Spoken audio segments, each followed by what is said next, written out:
Welcome, everyone, to the Silly Mystics. My name is Melisa Desperak, and my co-host is Fayina Cohen. Hi, Fayina. Hello, Melissa.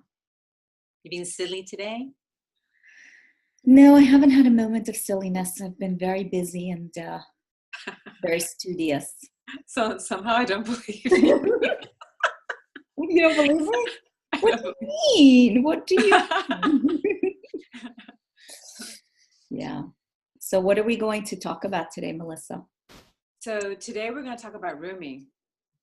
Beautiful, beautiful Rumi. And I would like to hear, Fayina, what you know about him. I know that you have done some research on Rumi and his story. So maybe we could start out with his story. Well, before I even start his story, I wanted to say that, and I'm sure many people that know Rumi are really struck by the beauty and the passion in the poetry and how, it survived, hundreds of years. The first poem I ever read, I remember feeling pierced. And we talked about being pierced by words that are just as relevant today as they were when he was alive. And they are filled with passion and love and connection to the divine. So when I first discovered Rumi, I also discovered Hafiz. Those two Sufi mystics, they just pulled me in. They pull you in with their energy, and there's so much wisdom there for anyone most people are attracted to it because it's love poetry, and sometimes people share this poetry with their lovers because it could be looking up. I wanted to really run this by you because someone asked me the question, what do you think is a mystic? What does a mystic mean to you? Because we consider ourselves mystics, so what is it exactly? And it's funny that the first account on what a mystic is I found when I was reading about Albert Einstein, because he was talking about awe and having this kind of curiosity about the mysterious, and how he was brought into reverence for the heavens and the cosmos by contemplating divinity. How was all of this created? So for me, a mystic is someone who is in awe of the invisible kind of makings of the world, and has a direct experience of what you might call divine, God, the absolute creation, something that isn't necessarily physical, but is felt. And mystics are also people that have direct experience of that, right? It's internal. They find God within, just like the Sufis that we're going to talk about, Rumi, finding the beloved within themselves and also in creation around them. Right. So that's what I found. And there was another definition someone sent me, but it's something about bypassing the intellect. It's like almost downloading something. Right. It's like someone who perceives that there's beyond the intellect and knows that there is something unseen, that there is a possibility of merging with something that is part of who we are and is the creator, and is this seeking within I guess God, someone who seeks integration and emerge with this energy of the creator. Right.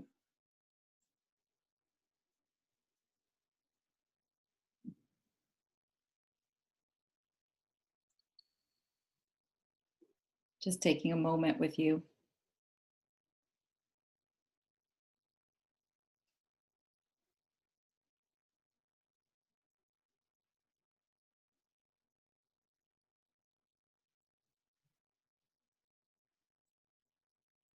So this ability to really enter the moment, right? Enter the moment that's infused with so much grace and peace. And sometimes it opens us up to even deeper universal truths. We know not where they come. They don't necessarily come from the mind or the intellect.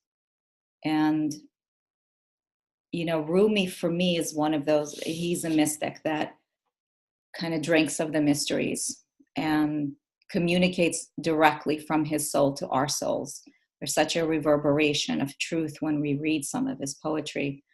So I would love to, maybe we can start with something that really resonated for you. And then we'll talk about his life, and I'll talk about his story as well. Okay. Well, there's one particular poem. It's called The Guest House. And I think the reason I like this poem so much is because it's almost a guideline to how to be in life, how to manage the ups and downs, the grief and the sorrows, and to see them as give you a different way of perceiving the moments in life that are difficult. Yeah. To realize that sometimes our difficulties come in to clear us, maybe to be more receptive to divine energy, to maybe being able to experience other levels of joy in our life. So let me read it and then we can comment on it. This translation is also Ladinsky.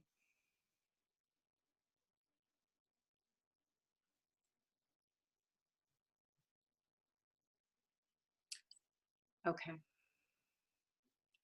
The guest house. This, being human, is a guest house. Every morning, a new arrival. A joy, a depression, a meanness. Some momentary awareness comes as an unexpected visitor. Welcome and entertain them all, even if they're a crowd of sorrow, who violently sweep your house empty of its furniture. Still treat each guest honorably. He may be clearing you out for some new delight. The dark thought, the shame, the malice, meet them at the door laughing and invite them in. Be grateful for whatever comes, because each has been sent as a guide from beyond.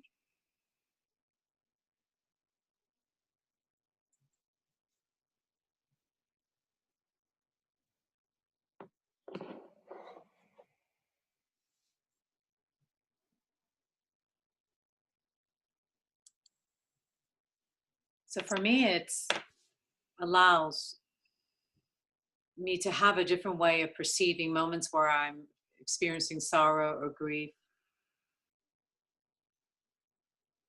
or even rage. Not to say that I experience rage a lot, but it's almost as if instead of resisting it, it's allow it fully in and not to see it as a guest that's only there for a moment, is only there for a temporary amount of time. And to see what it is that is trying to teach you. And then in that way you can let it go. It's a way of flowing through these experiences without resisting them and actually learning from your life.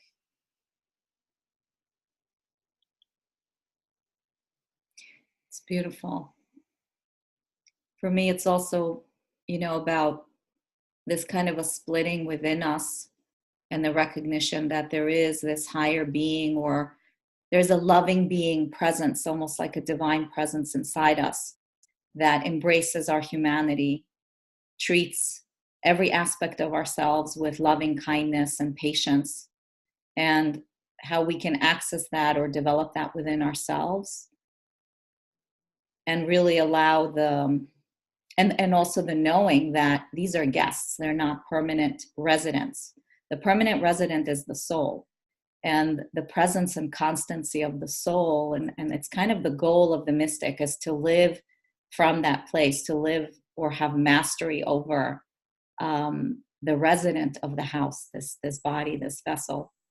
Allows for the experience of human life to be not necessarily easier, but more compassionate, like to recognize we're going to have anger and sorrow and grief and disappointment and all of that. But they're just waves that pass through the experience. We're inviting them. And like you said, learning from them, observing them. But there's something about the host that's so compassionate, loving, and non-judgmental that I found encouraging. Like this poem has so much wisdom in it. I use it all the time. Yeah, I love what you're saying, Fayina, because it's that idea of the observer that we all have.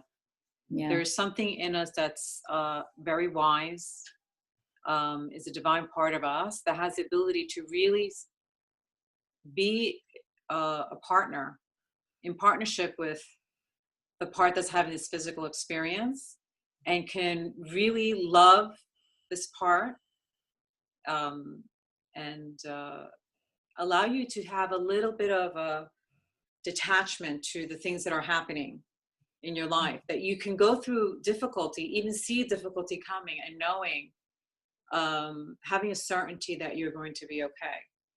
It's just not one other part of life. You're experiencing life. All of it is relevant. Everything is relevant. The joy, the beauty, the hardship.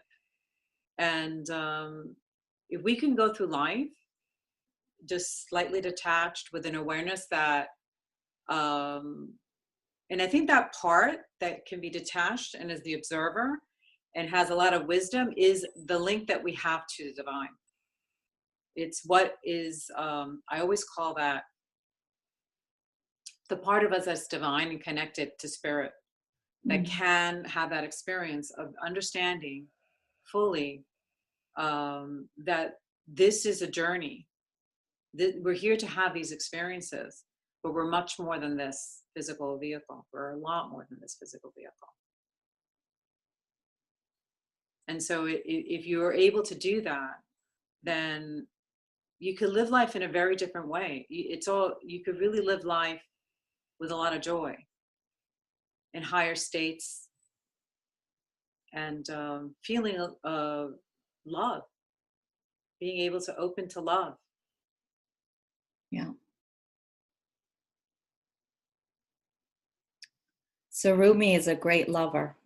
And he's a lover in the sense of someone who is teaching us about love through his poetry. There's something eternal about his words on love, but he's also a devotee of the beloved, which in Sufism is God, or whatever you want to call that's outside of us, but it's also inside us. And studying a little bit about Sufis, the beauty there is that the belief is that in order to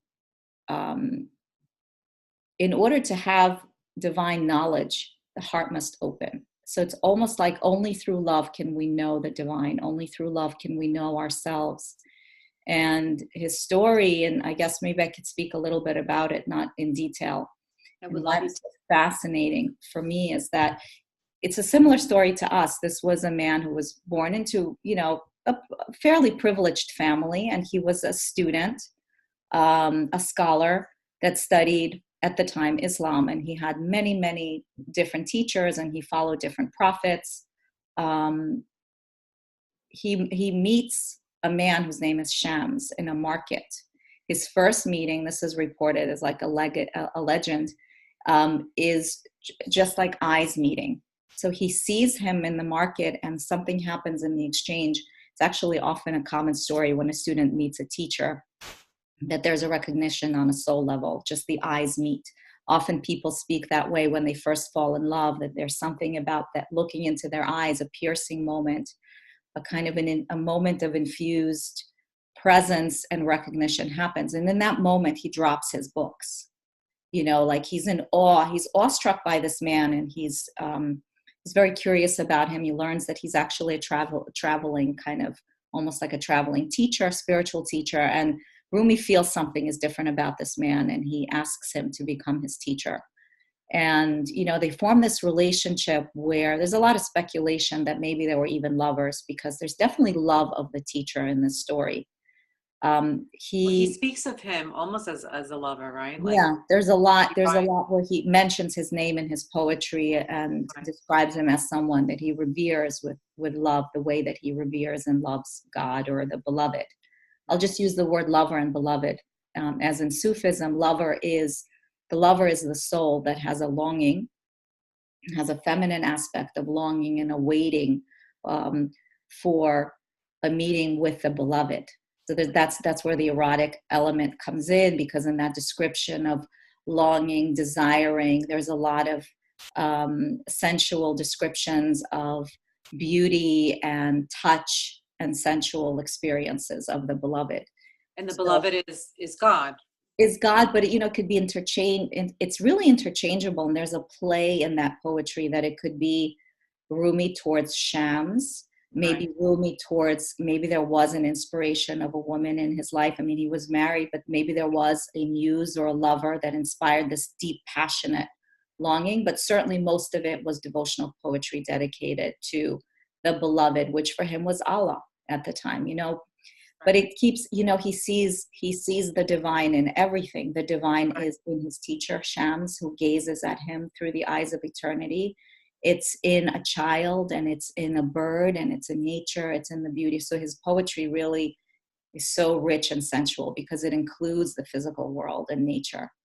And it has the flavor of two lovers that are expressing their love through language. That's why so many lovers are going to Rumi and sending it to each other, because it has that same flavor of being completely in love, devoted, dedicated to the beauty of the beloved. So he was a teacher to lovers, to spiritual seekers, those who love their teacher, those who love nature, and those who are just completely intoxicated with their love of God. And supposedly what happened between Rumi and Shams is that they locked up in a room where Rumi just wanted to know everything, and he was enlightened by direct instruction from a teacher. And that's really the Sufi way, is oral instruction directly from teacher to student.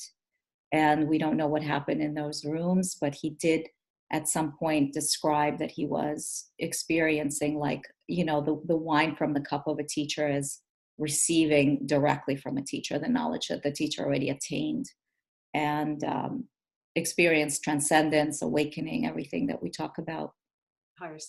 Higher states, and a complete explosion, expanding of the heart.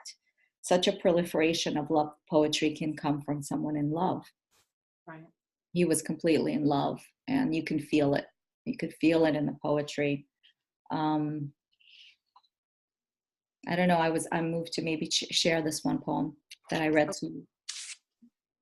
So here he speaks about dancing, because Rumi is associated with the whirling dervishes, and starting the Mevlevi school, where dancing or movement is a way to intoxication and merging with the divine. Love is the dancing cry of the soul, calling the body to worship. Like a shining whirlpool or a spinning mayfly, so is love among the skies. I leap across the mountains, madly singing the song of all songs. I float through the ether, intoxicated, thrilled. I think only of your love, your calling to me, and I dance the 1,000 dances of love, all returning to you.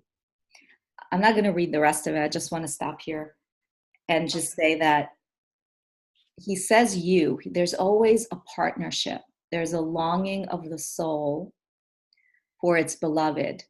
We can also use that as the longing of our human part, that's longing for our soul to be there.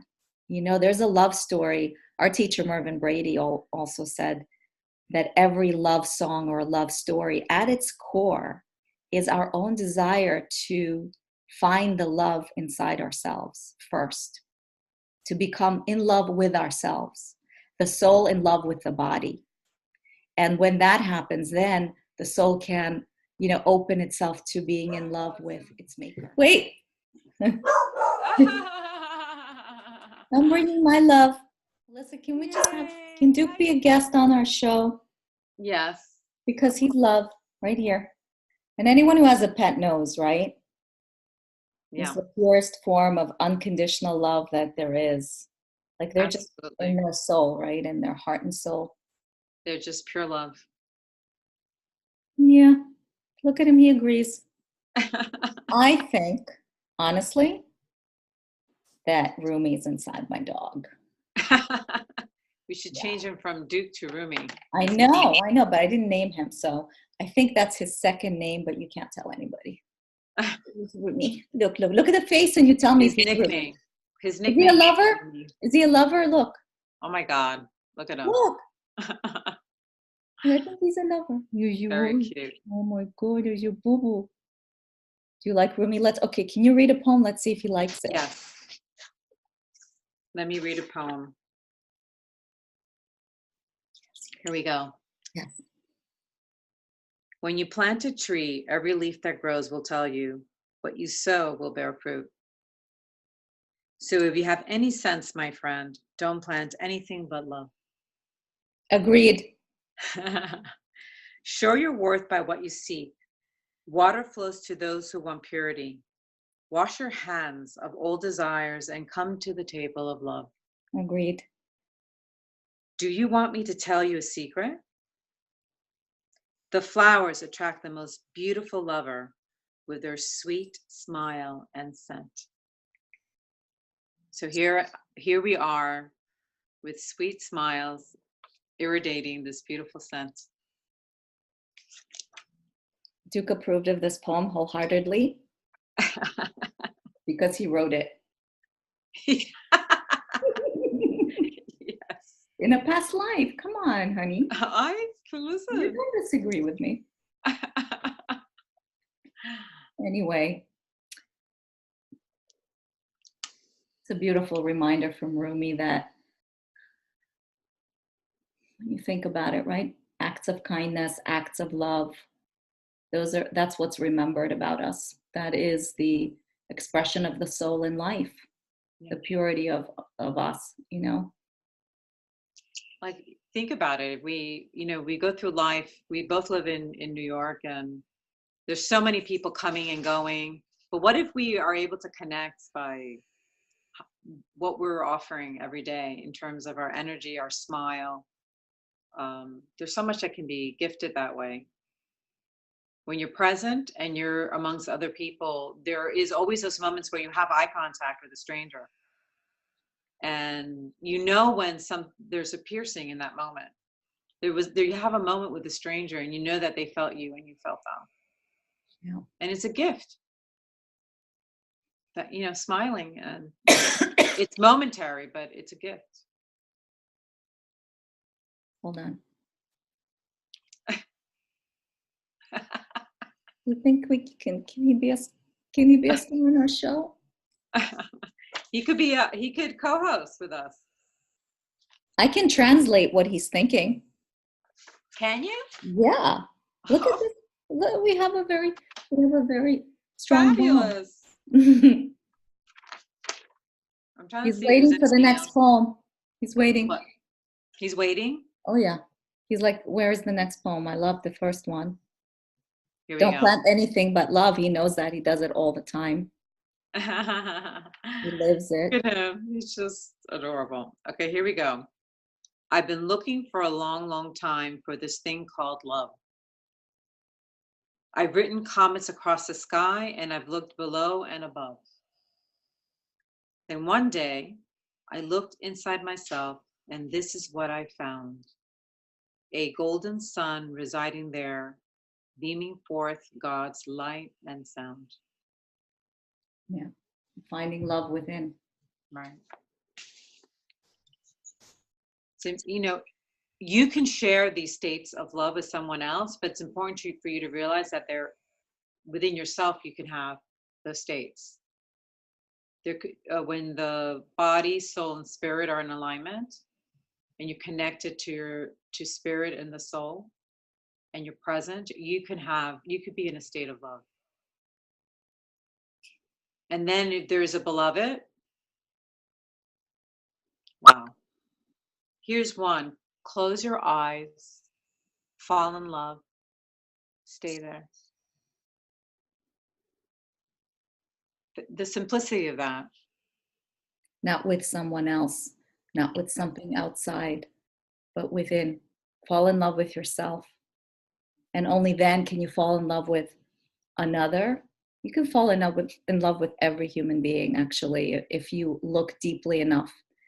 Mervyn used to say that if you were able to see the soul of another, you'd fall to your knees at the beauty. Do we look at people with sacredness? And I'm saying that to myself, like how often we forget that every human being in front of us is God. Yeah. And I think the Sufis, when they spoke of the beloved's face is in everyone and everything. The beloved is in this cute little thing. It's in you. It's in So any I think passerby. I think there's also that part where it's kind of like when Rumi first met Shams. Shams showed him that, right? He taught him by lighting his lamp, by allowing him to feel the state of love, but it was teaching him how that is already within himself and how to see that in everybody else. And I feel that as we walk through life, that's important to be able to be in front of somebody else. There's so many people that don't have self-love. Aren't able to see their light. And to be able to show them that's the gift that we can give to others, is to be in front of them and say, can't you see who you are? I can see who you are. And I that's see you. the greatest gift, isn't it? To be seen by someone else. I love that you said the lamp, right? Lighting the lamp. Yeah. Lighting the candle inside each human soul. And that, I guess that's what a great teacher does, like Shams to Rumi, and then Rumi to his students after Shams died. He became that teacher. And now through his poetry, he lights the hearts of so many. I think at the end, sometimes people suffer because they don't feel that they're seen. Seen, loved, cherished. Yeah. So sometimes you just need that one person to see you. And that's it.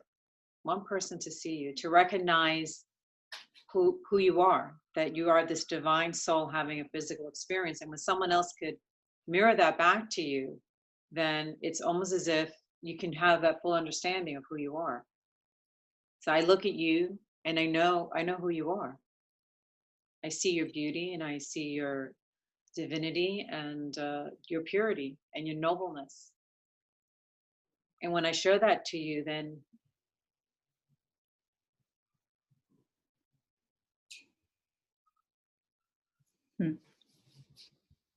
then words are not necessary. They're not.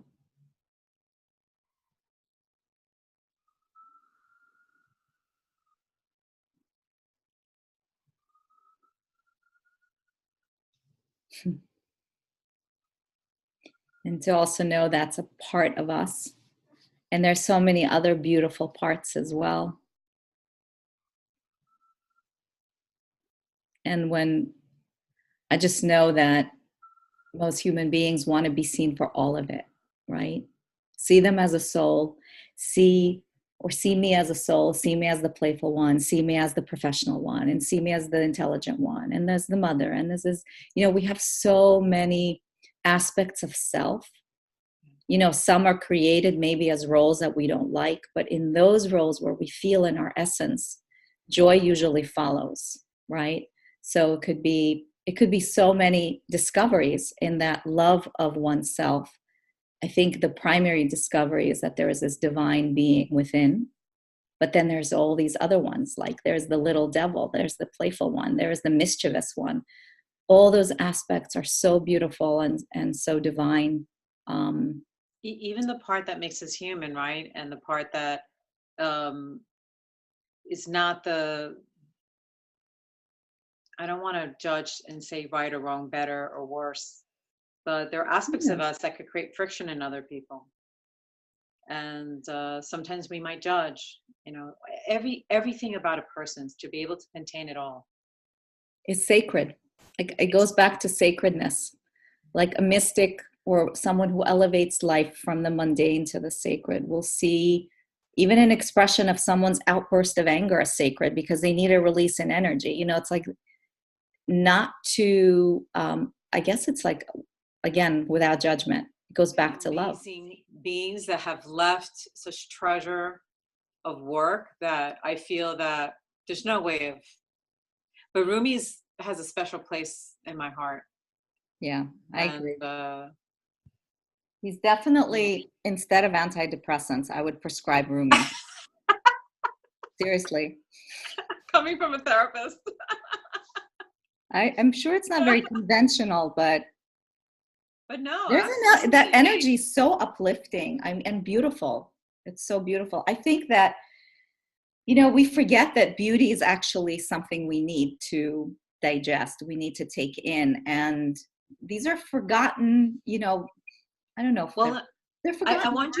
I want you to repeat that. That's really important, that to understand that if you can take some time in your day to take in beauty, whether it's through music or reading Rumi, for instance, and allowing it to really pierce you, that you're doing something to feed the part of you that could be that lamp, right? That we're talking about, to light the lamp, to give fuel to that possibility, to feel that state by what you allow in, you know, to be mindful of what you're allowing in, because what you're allowing in can either take that away or could add to that. So sometimes we're not being discerning enough about what we're reading, what we're listening to, or taking the special time to feed the soul, so that the soul has a possibility of awakening and residing in the vehicle, in the body. What we feed is what we create, right? So there's a lot of consumption of, and I'm not going to knock it because I love technology and information, but there's a part of us that needs to be fed, which is, like, we'll call it the soul. And if theoretically the soul is ancient, it's been around in many lives, it's connected to that universal or conscious flow of beauty that was created by these artists or other conscious beings in the past that do something when we feed the soul with their poetry, their music, like you were saying, and with their art. There's something, I mean, we're still, and it inspires awe, coming full circle. There's something awe-inspiring in a Mona Lisa, in a Botticelli. There's something absolutely breathtaking about Bach. And Rumi is in that same, you know, place of the richness or the treasures that humanity has access to, that we can bring into the soul and feed ourselves, and like, oh my God, this is so beautiful. This really feeds my heart. It's a little bit lost, you know. I'm seeing how my kids are growing up, and I was exposed to the classics growing up in Russia, and it really touched me deeply. I think it developed my emotional side, even though I'm an intellectual as well, but there was an emotional side that was fed. Maybe a fledgling soul was receiving food, you know, and then Rumi, just gourmet 5-star meal with a soul. So for our audience, they should pick up some Rumi and sit in the quiet and have a quiet moment with themselves and read some of his poetry. If there's any other Rumi poem I just don't have on me, but I could read just the last part of the same poem I started. Come to me. It's like an invitation of Rumi to read him, I think. Come to me and I shall dance with you in the temples, on the beaches, through the crowded streets. Be you man or woman, plant or animal, slave or free. I shall show you the brilliant crystal fires shining within. I shall show you the beauty deep within your soul. I shall show the path beyond heaven. Only dance and your illusions will blow in the wind. Dance and make joyous the love around you. Dance and your veils, which hide the light, shall swirl in a heap at your feet. And it's him saying, I want to show you who you are. I want to show you who you are.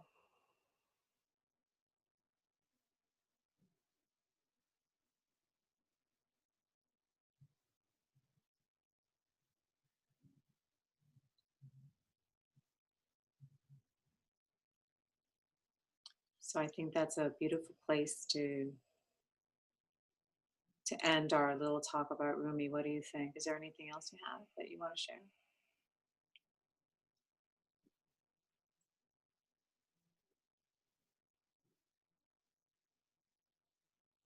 Just feeling his presence, really, or feeling the presence of the Sufi masters. To me, they were probably the greatest guides. You know, it's important to share that you don't always need a live teacher, you know, to help guide the way. That there was for me on my spiritual path. Hafiz and Rumi, we didn't speak about Hafiz, but equally Hafiz and Rumi, the two Sufis that really helped open my heart and soul on this path of awakening. And in some way, their presence is felt when we bring them and read their words. It pierces through the space around and between us. I just feel the connection to that lineage very strongly. Yeah, I feel that in the same way that when we're talking about Mervyn Brady, that the invisible, there's no such thing as death. I mean, this is just a vehicle having a physical, we're spiritual beings having a physical experience. And once we cross over and we go to a different dimension or to a different place, we're calling them. They're here. When you're reading Rumi, what you're doing is you're connecting to the energy. They are connecting to us and we're connecting to them. Agreed. That's a verification. Absolutely. Totally. I think he's actually in your apartment right now, Rumi. Dogs feel spirits. I mean, come on. Yeah. I would love for Rumi to visit me. I thought you had Rumi with you.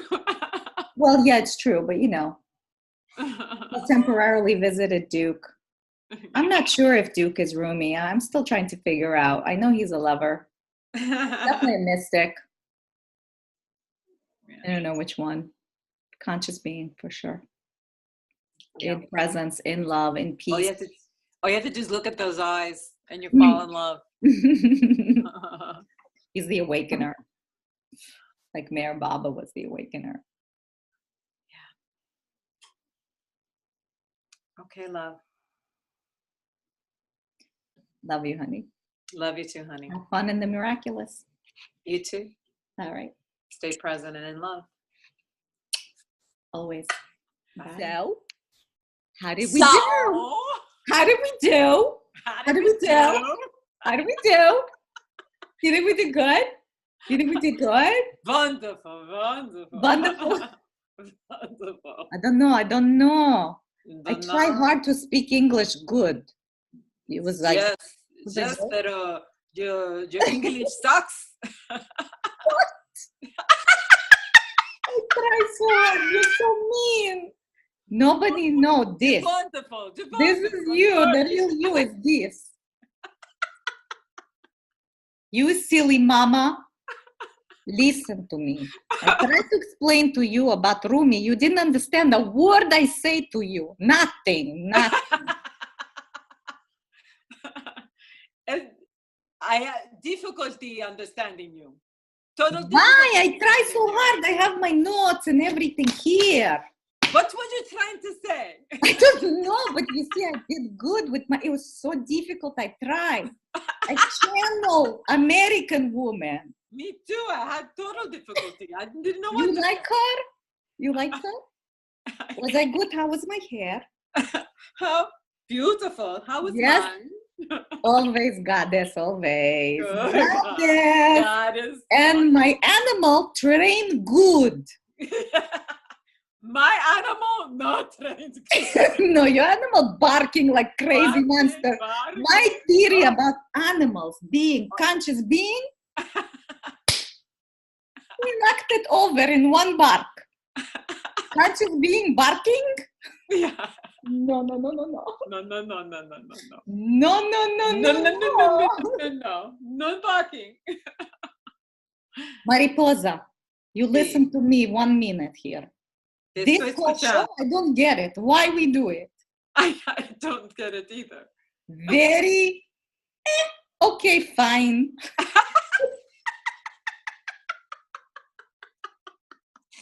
What do you mean? It's wonderful. Yeah. I guess we have to go back and listen to it.